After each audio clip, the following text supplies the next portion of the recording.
Plastic waste is piling up in the world's landfills, sewer systems, and in the ocean. Plastic pollution is destroying life in the ocean and human coastal communities.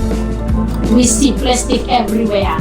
Some of it, It's plastic, the material we can't seem to live without that also lasts longer than a Now lifetime. you come to the plastic graveyard here in the ocean. Plastic graveyard. Yeah. There is plastic everywhere. Yeah.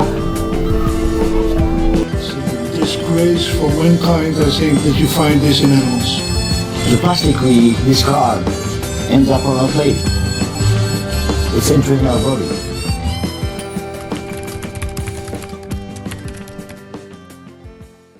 Our oceans are choking.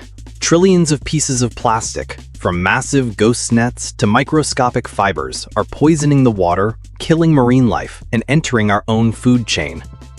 The Great Pacific Garbage Patch is no longer just a patch, it's a permanent, horrifying feature of our planet. It's a problem so vast, it feels unsolvable. But what if it wasn't? What if humanity decided to undertake the single greatest ecological cleanup project in history? Imagine a fleet of thousands of autonomous solar-powered barges working in concert. Using advanced hydrodynamic models, they slowly and meticulously begin herding the plastic from every corner of the globe. They gather the floating trash from the 5 Great Gyres, pulling it all toward a single designated area in a remote stretch of the Pacific.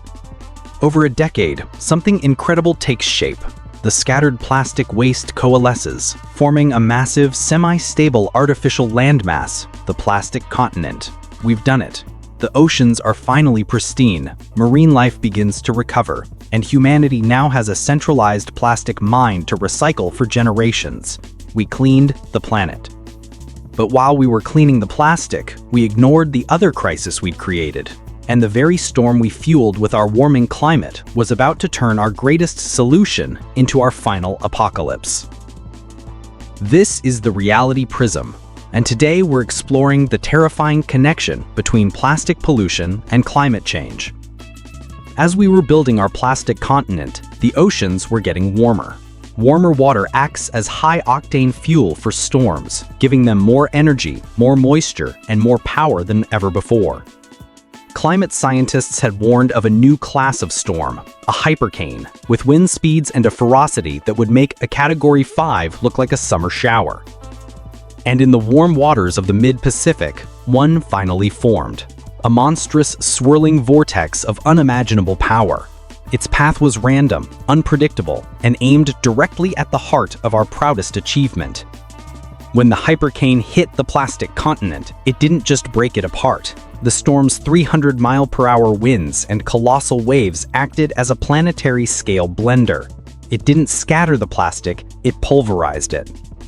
Trillions of tons of bottles, bags, and industrial waste were shredded into a colossal cloud of microplastics and even finer nanoplastics. This plastic dust was so fine, so light, that the storm's powerful updraft lifted it out of the ocean and high into the stratosphere, where it began to spread across the entire globe on the jet streams. And that's when the world began to change. First, the sky. The high-altitude plastic dust began to scatter sunlight in a way nature never intended. Our familiar blue sky, a product of Rayleigh scattering, was gone. It was replaced by a permanent, hazy, sickly violet gray. Sunsets and sunrises became bizarre, unsettling spectacles of muted, unnatural color. Then the rain. These airborne plastic particles were the perfect nucleus for water droplets to form around. It began to rain everywhere, but it wasn't water, it was a toxic drizzle, each drop contaminated with plastic nanoparticles. This plastic rain fell on every continent, poisoning the soil, devastating global agriculture, and contaminating every river, lake, and reservoir. There was no longer any clean water on Earth.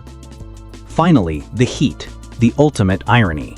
This global cloud of plastic dust was incredibly effective at trapping the sun's heat, far more so than carbon dioxide.